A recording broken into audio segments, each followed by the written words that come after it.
mù đó sao kê đó sao kê mù đó chứ mù sống đồ đó tao nói nè sao kê đó mù luôn mù đâu có phải ở đây đó ở đây mù đó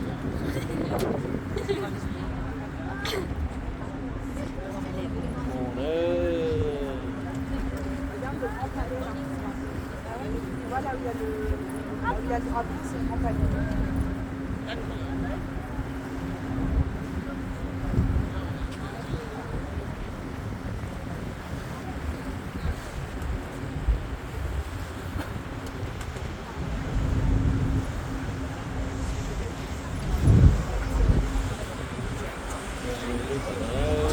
tao tao lo này tao tao lo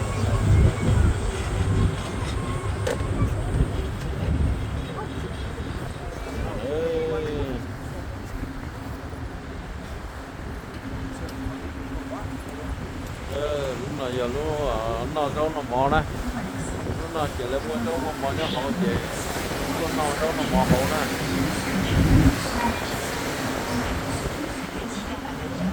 nó tụi con này giờ tụi con trong con sắp tới nhau bà này nè tụi con này giờ ít tụi con trong con sắp tới nhau bà này không tụi cho thầu lớn mua lúa chín mua Anastasia tụi thầy có tài lo mua về nó ra một cái lẽ sẽ lo một chơi cho nó lúc kịp lo một cơ cho nó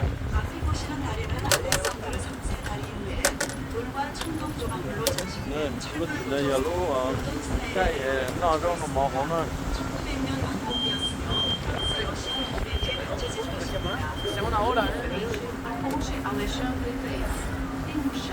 rồi chúng tôi sắp tới nó tụi nó này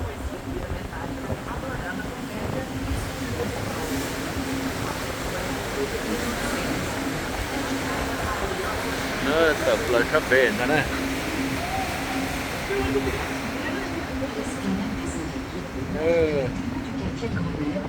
đồ về đó chẳng hạn này không có sắp tới nữa cú đặt cú số này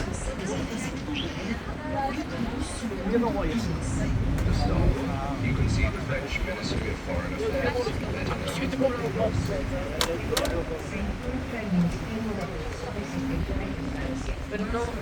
nè đừng có lụ đâu món nó nhá không nó cho nên tuần nó món này nó giờ cái tổ hong nhá tổ đồ đây nè cái tổ hong nhá đồ hong là xanh nè cho nên mua nó muốn nhớ tới tuần nó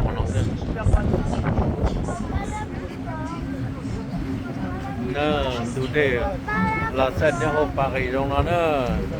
nên từ tôi hổ nó hổ bạc gì nó này ở chỗ tôi chơi có đồ đây nó nên chơi bỏ hay giờ đồ đây là xanh nó trong này cha món nó lấy cái tờ tăng này chụp bỏ trong này tờ chỗ tôi bỏ trong này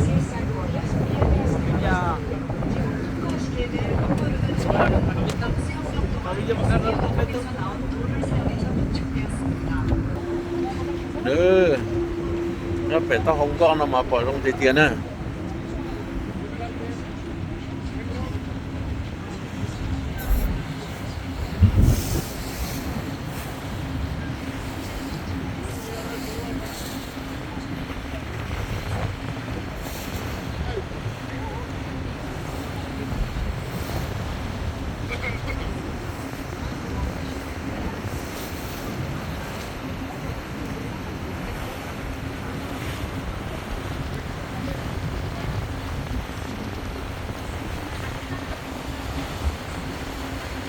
cho kia được đi để đọc xe nữa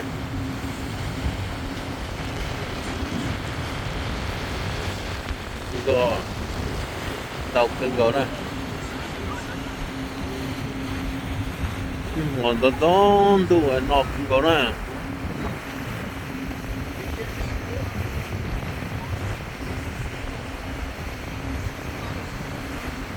mình để đọc xe luôn nè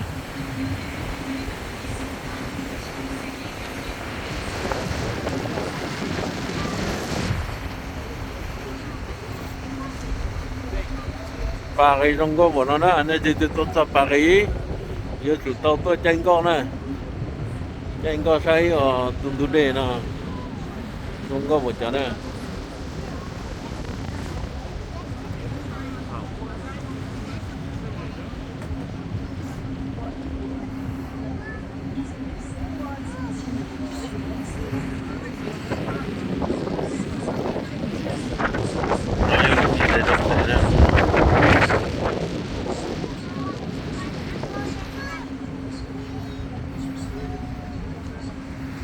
Bên mùa là bố tỏ tôi bên này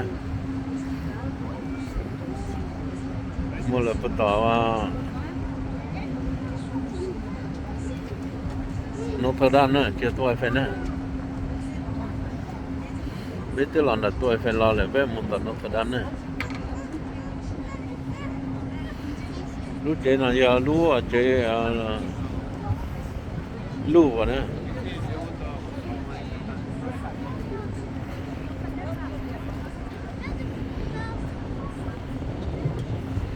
ta thấy luôn có là sự lợn nó ra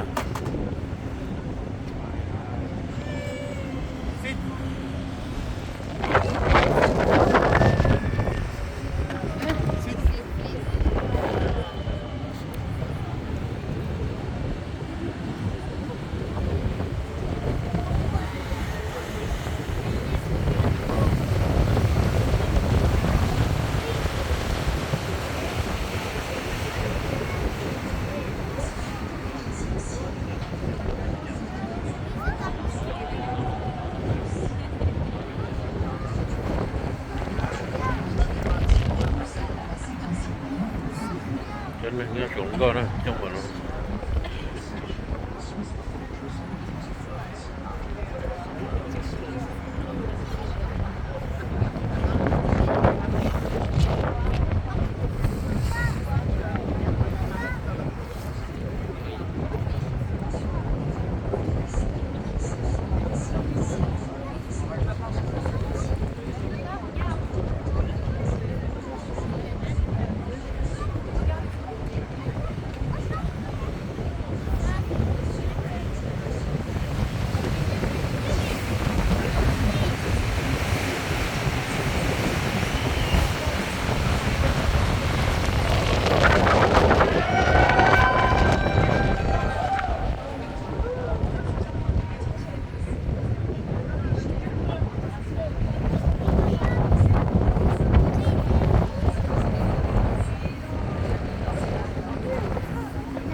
đã cái đề nữa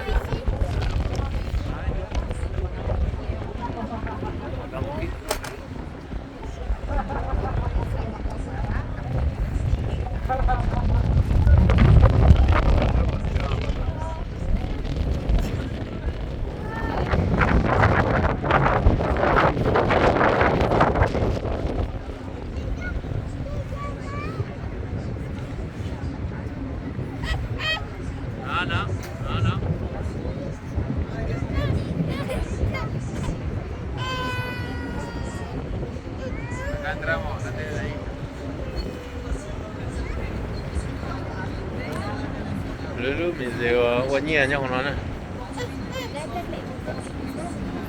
mình sẽ để làm món này nhá con nó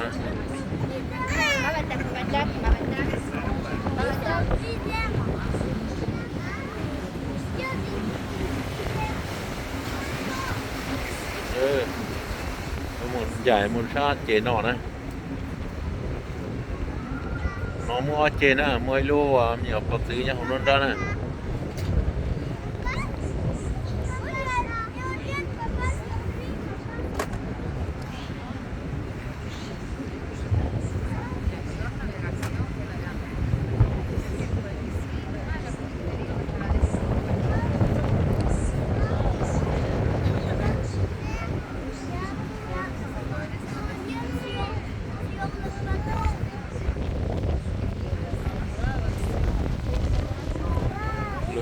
tăng đó cho nó này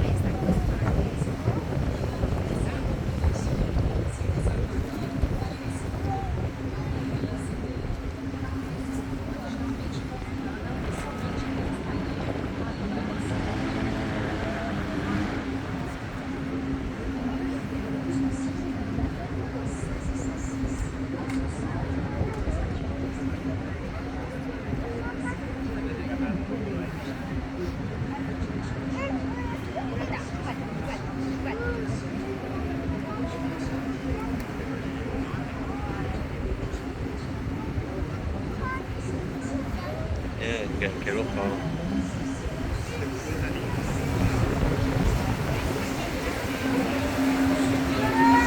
La penona.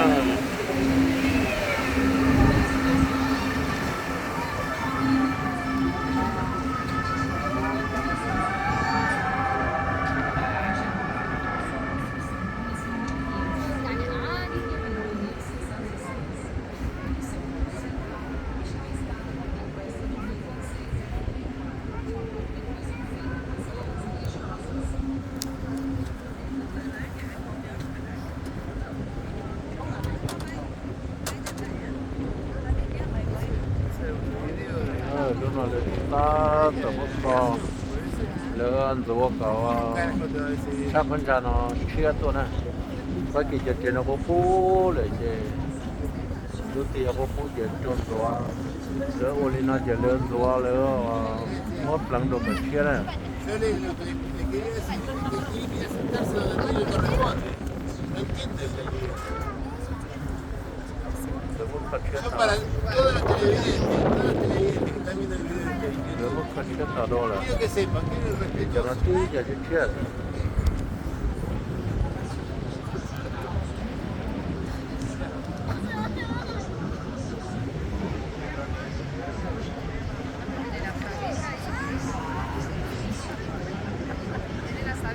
จอดนะนกกระดำเนี่ยตอนนั้นนะสอบเกียร์นะนกกระดำเราเลยจะต่อต่อคอกูเหี้ยเจเลยต่อคอนะ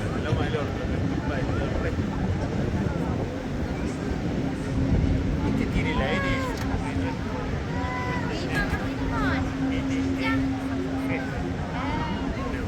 Sí, y acá a tu derecha está la entrada de la cosa de San Miguel. Ahí. San Miguel. Va a continuar San Miguel.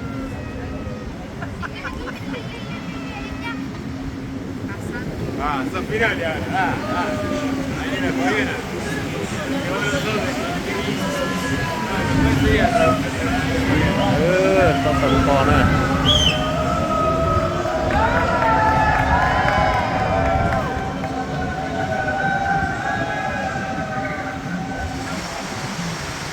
นี่พอเดี๋ยวนี้เขาปากเองเจ้าก็ของน้องเดียร์ท่าโตเดี๋ยวว่าจะเจอเขาลงก็หันเนี่ย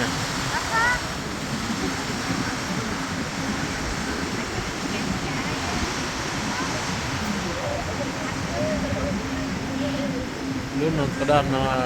กูเฮียชอบต่อเลยเจแล้วจะตาต่อแล้วครับที่มุกคอตัวนะคอกับน้ำก็เลย